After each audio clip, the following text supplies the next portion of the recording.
الله الرحمن الرحيم. ياسين والقرآن الحكيم إنك لمن المرسلين على صراط مستقيم تنزيل العزيز الرحيم لتنذر قوما ما أنذر آباؤهم فهم غافلون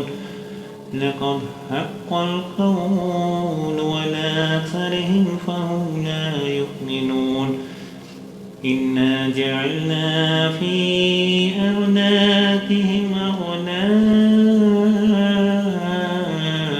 فهي إلى الأذقان فهم مقمحون وجعلنا من بين أيديهم سدا ومن خلفهم سدا فأغشيناهم فهم لا يبصرون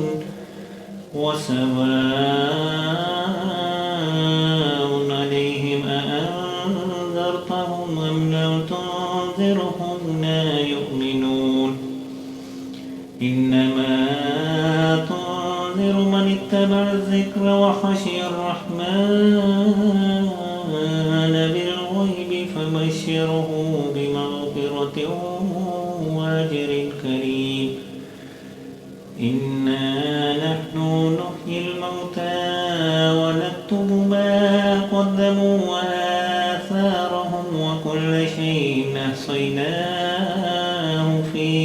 إمام مبين واضرب لهم مثلا أصحاب القرية إذ جاءها المرسلون إذ أرسلنا إليهم اثنين فكذبوهما فعززنا بثالث فقالوا إنا إليكم مرسلون قالوا ما أنتم إلا بشر مثلنا وما أنزل الرحمن من شيء إن أنتم إلا تكذبون قالوا ربنا يعلم إنا إليكم لمرسلون وما علينا إلا البلاغ المبين قالوا إنا تطيرنا بكم لئن لم تنتهوا لنرجمنكم وليمسنكم منا عذاب أليم قالوا طائركم معكم أئن ذكرتم بل أنتم قوم مسرفون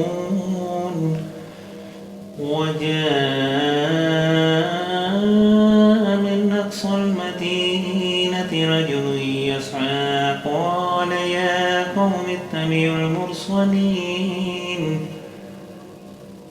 اتبعوا من لا يسألكم أجرا وهم مهتدون وما لي لا أعبد الذي فطرني وإليه ترجعون أتخذ من دونه آلهة إن يردني الرحمن بضر لا تغني عني شفاعتهم شيئا ولا ينقذون إني إذا لفي ضلال مبين إني آمنت بربكم فاسمعوني قيل ادخل الجنة قال يا ليت قومي يعلمون بما غفر لي ربي وجعلني من المكرمين وما أنزلنا على قومه من بعده من جند من السماء وما كنا منزلين إن كانت إلا صيحة واحدة فإذا هم خامدون يا حسرة على العباد ما يأتيهم من رسول إلا كانوا به يستهزئون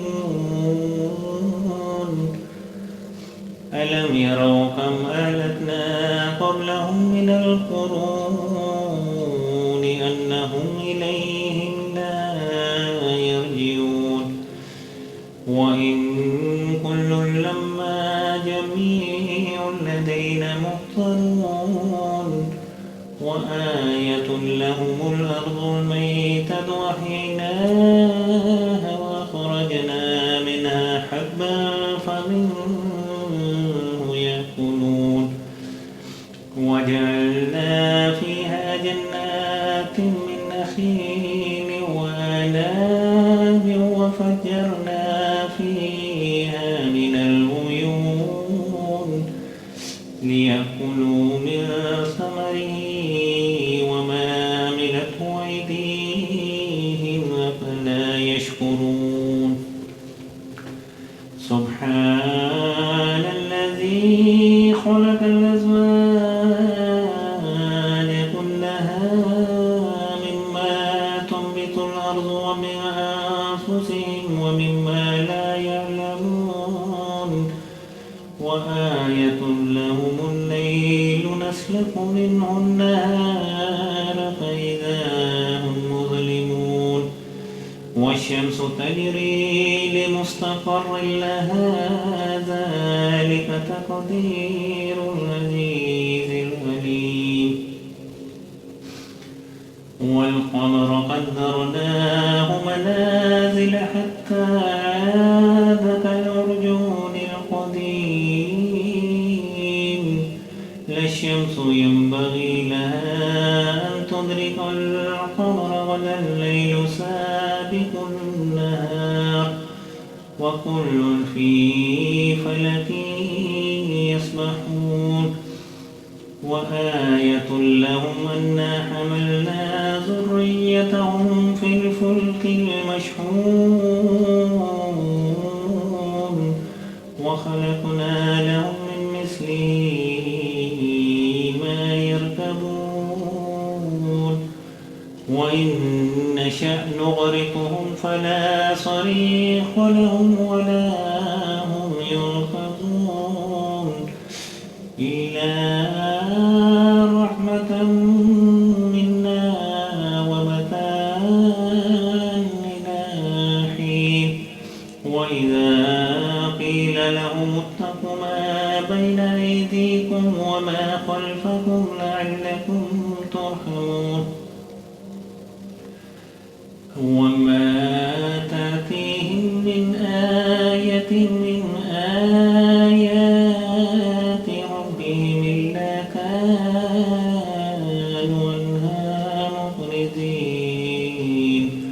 وإذا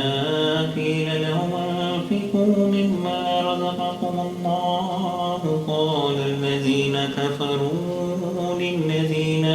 آمنوا ونطعم من لو يشاء الله أطعمه إذا أنتم إلا في ضلال مبين ويقولون متى هذا الوعد إن كنتم صادقين ما ينظرون إلا صيحة واحدة تأخذهم وهم يخصمون فلا يستطيعون توصية ولا إلى أهلهم يرجعون ونفخ في الصور فإذا هم من الأجداث إلى ربهم ينسلون قالوا يا ويلنا من بعثنا من مرقدنا هذا صدق المرسلون إن كانت إلا صيحة واحدة فإذا هم جميع لدينا محضرون فاليوم لا تظلم نفس شيئا ولا تجزون إلا ما كنتم تعملون إن أصحاب الجنة اليوم في شغل فاكهون هم وأزواجهم في ظلال على الأرائك متكئون لهم فيها فاكهة ولهم ما يدعون سلام قولا من رب رحيم وامتازوا اليوم أيها المجرمون ألم أعهد إليكم يا بني آدم ألا تعبدوا الشيطان إنه لكم عدو مبين وأن اعبدوني هذا صراط مستقيم ولقد أضل منكم جبلا كثيرا أفلم تكونوا تعقلون هذه جهنم التي كنتم توعدون اصلوها اليوم بما كنتم تكفرون اليوم نختم على أفواههم وتكلمنا أيديهم وتشهد أرجلهم بما كانوا يكسبون ولو نشاء لطمسنا على أعينهم فاستبقوا الصراط فأنى يبصرون ولو نشاء لمسخناهم على مكانتهم فما استطاعوا مضيا ولا يهديون ومن نؤمره ننكس في الخلق أفلا يعقلون وما علمناه الشعر وما ينبغي له إن هو إلا ذكر وقرآن مبين لينذر من كان حيا ويحق القول على الكافرين أولم يروا أنا خلقنا لهم مما عملت أيدينا نعاما فهم لها مالكون وذللناها لهم فمنها ركوبهم ومنها يأكلون ولهم فيها منافع ومشارب وفلا يشكرون واتخذوا من دون الله آلهة لعلهم ينصرون لا يستطيعون نصرهم وهم لهم جند محضرون فلا يحزنك قولهم إنا نعلم ما يسرون وما يعلنون أولم ير الإنسان أنا خلقناه من نطفة فإذا هو خصيم مبين وضرب لنا مثلا ونسي خلقه قال من يحيي العظام وهي رميم قل يحييها الذي أنشأها أول مرة وهو بكل خلق عليم الذي جعل لكم من الشجر الأخضر نارا الذي جعل لكم من الشجر الأخضر نارا فإذا أنتم منه توقدون أوليس الذي خلق السماوات والأرض بقادر على أن يخلق مثلهم بلى وهو الخلاق العليم إنما أمره إذا أراد شيئا أن يقول له كن فيكون فسبحان الذي بيده ملكوت كل شيء وإليه ترجعون صدق الله